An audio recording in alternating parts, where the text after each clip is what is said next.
I'd now like to turn to a topic that is unrelated to propagation of action potentials in axons, and that is how we analyze current flow through ligand-gated channels and voltage-gated channels in neurons. And we do this using the voltage clamp technique, and the experimental setup for the voltage clamp is illustrated in this diagram here. And let me just briefly review what the voltage clamp technique does. Essentially what we do when we voltage clamp a neuron is to inject a current into the cell so that we bring the membrane potential of the cell to a desired value that is defined by whatever the experimenter wants to do. And we do this using two electrodes. One electrode here passes a current I into the cell to change the membrane potential of the cell. A second electrode here, V, measures the voltage so that we know when we have reached the desired holding potential. The voltage clamp circuit uses a negative feedback electrical circuit to achieve the desired holding voltage, and we'll be talking about this in detail in the laboratory we'll be doing in a few days' time. The rationale for the voltage clamp experiment is that when you voltage clamp a cell to a specific voltage, you are then able to measure currents flowing through the open channels in the cell at that specific voltage, and therefore you can define the voltage dependence of the channels if in fact you're dealing with a voltage gated channel. So in this particular experiment we are looking at the synapse between motor neurons and striated muscles. This is the neuromuscular junction, and as we know, the receptors are sensitive to acetylcholine. When these axons are stimulated, acetylcholine is released, activating the acetylcholine receptors, ligand-gated receptors, which when they open are permeable to both sodium and potassium. And these traces here illustrate the responses that are obtained under voltage clamp when we activate the synapse. So let's first look at this trace here. We have voltage clamped the cell to minus 95 millivolts. We've passed a negative current into the muscle cell to bring the voltage more negative back down to minus 95 millivolts. And as is indicated here, this value is the potassium equilibrium potential. So we voltage clamp the cell to the potassium equilibrium potential. We then stimulate the axon, opening up the nicotinic acetylcholine receptors, and this generates a negative current in the striated muscle cell.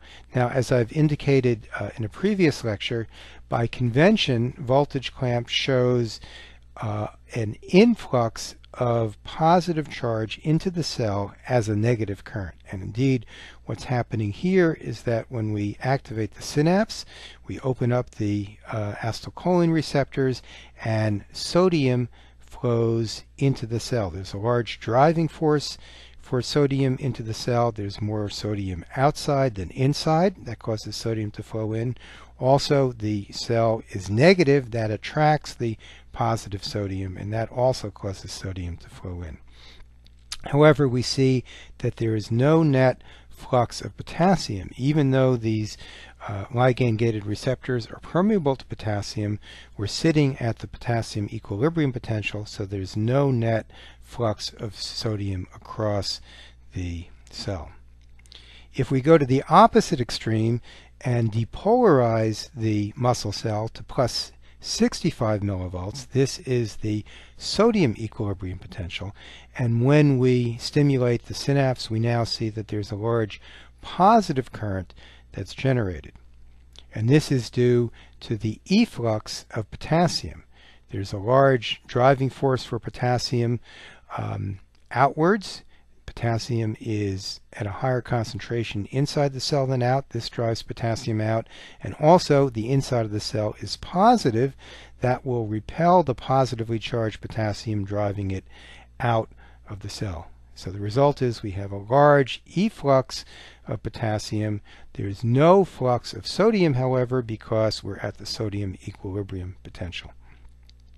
As you can imagine, if you voltage clamp to the cell to a value somewhere in between the potassium equilibrium potential and the sodium equilibrium potential, you will see some influx of sodium and some efflux of potassium. And there will be a certain value, in this case minus 15 millivolts, where the influx of sodium will just equal the efflux of potassium. And at that voltage, there's no net current flowing through the cell. These two fluxes cancel out.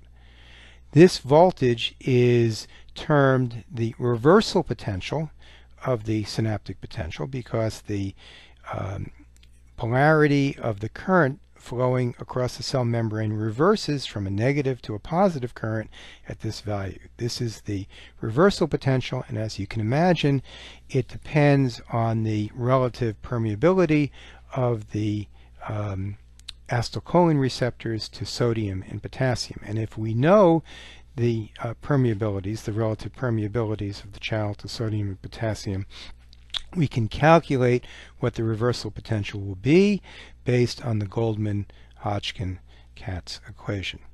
So let me just emphasize that these currents represent flux of sodium and potassium through all of the ligand-gated channels, the acetylcholine receptors that are opened at the synapse. So this is a ensemble current of many receptor channels that are opening and allowing sodium and potassium to flow across the cell membrane. In the experiment described in the previous slide, we recorded the currents generated by all of the channels that were open when a synapse was activated. An interesting question arises as to what the currents will look like if we record from a single channel only. And as you recall, we can do this using the patch clamp technique, where we press the tip of a patch clamp electrode to the surface of a neuron, apply suction, and you often isolate a single channel in the isolated membrane patch. And then if you voltage clamp the membrane across the that's isolated in the patch, you can record the current flowing through the channel when it opens. And what we have here are records of voltage clamp records of such an experiment, where we are recording the currents flowing through the single channel isolated in a patch. So we are voltage clamping the membrane here to minus 70 millivolts, which might be close to the potassium equilibrium potential. And when the channel opens, as is shown here, we have a inward current that is recorded. This would be due to sodium flowing into the cell. We can then voltage clamp the membrane to plus 70 millivolts, and when the channel opens, we record an outward current. This is due to potassium that is flowing across the channel in an outward direction.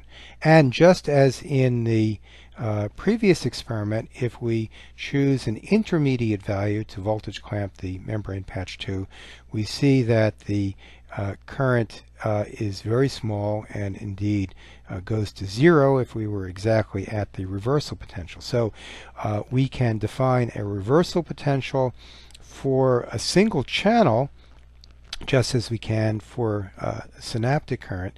And this might be somewhat surprising that a single channel would have a reversal potential. But what's happening is that when the channel opens, and you can see events here, this is an opening, that's an opening, sodium will flow in, but at the same time potassium will flow out. They're not occurring at identical times, but so one ion may flow in, and then of sodium, and then a potassium ion will flow out, and we can't resolve these because these are happening so quickly, but they average out to zero current. So a single channel can have a reversal potential, just like a large number of channels at a synapse can have a reversal potential. In the experiments illustrated in the last two slides, we use the voltage clamp technique to measure currents flowing through channels at a synapse. Now we can learn a great deal about the properties of these ligand-gated channels by plotting the results of the voltage clamp experiment in what is called a current voltage, or IV, plot. And what we do is simply to plot the amplitude of the current as a function of the voltage at which the current was recorded. So if we go back to the experiment 2 slides ago, where we were recording currents at the neuromuscular junction, when the muscle cell was hyperpolarized and held at a very negative voltage, we recorded a large negative current that was due to sodium flowing into the cell. If we held the cell at a very positive voltage, we recorded a large positive current that was due to potassium leaving the cell, and that at intermediate voltages we recorded intermediate currents. And indeed, if you plot the current as a function of voltage, you'll find that the relation lies along a straight line. And indeed, the point at which the this curve crosses the y-axis, that's the point at which there's zero current. That tells you exactly what the reversal potential voltage will be. So in these experiments, we find that there's a linear relation between current and voltage, and we can define a slope of the line that is determined by that straight line relation. Now, there's something interesting about what this slope represents. Remember, we're plotting current over voltage, so indeed the slope of this line will be I over V.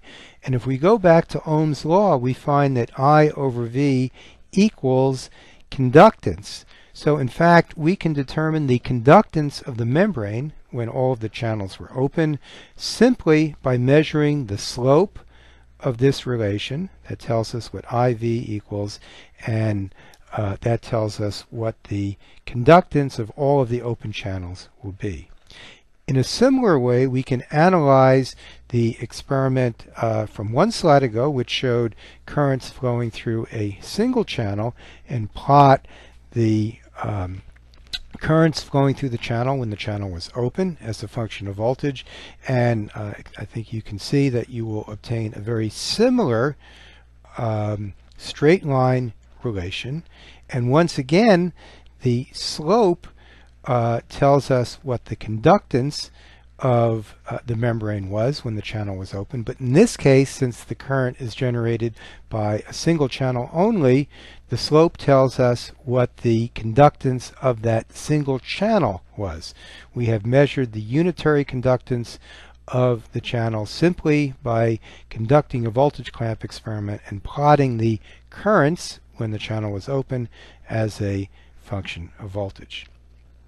Now, because we have a straight line relation, that means that the slope will be equal at all voltages. The slope down here is equal to the slope up here because the curve lies along a straight line.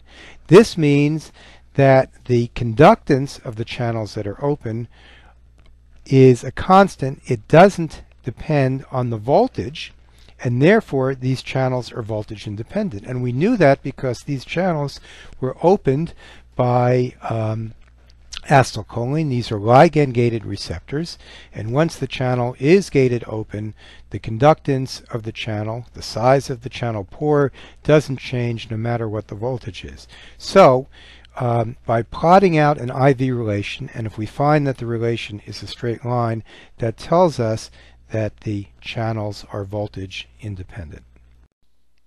In the previous slide, we used the current voltage relation of a ligand-gated channel to determine the voltage sensitive properties of ligand-gated channels, and we found that these channels were voltage independent. In an exercise that we'll be doing in class, we'll be considering the current voltage relation of a voltage-gated channel, specifically the voltage-gated sodium channel. What I'd like you to do is consider the activation properties of sodium channels, and knowing that, draw out the current voltage relation of a sodium channel. And then consider what the shape and the slope of this current voltage relation tells us about the voltage sensitivity of sodium channels.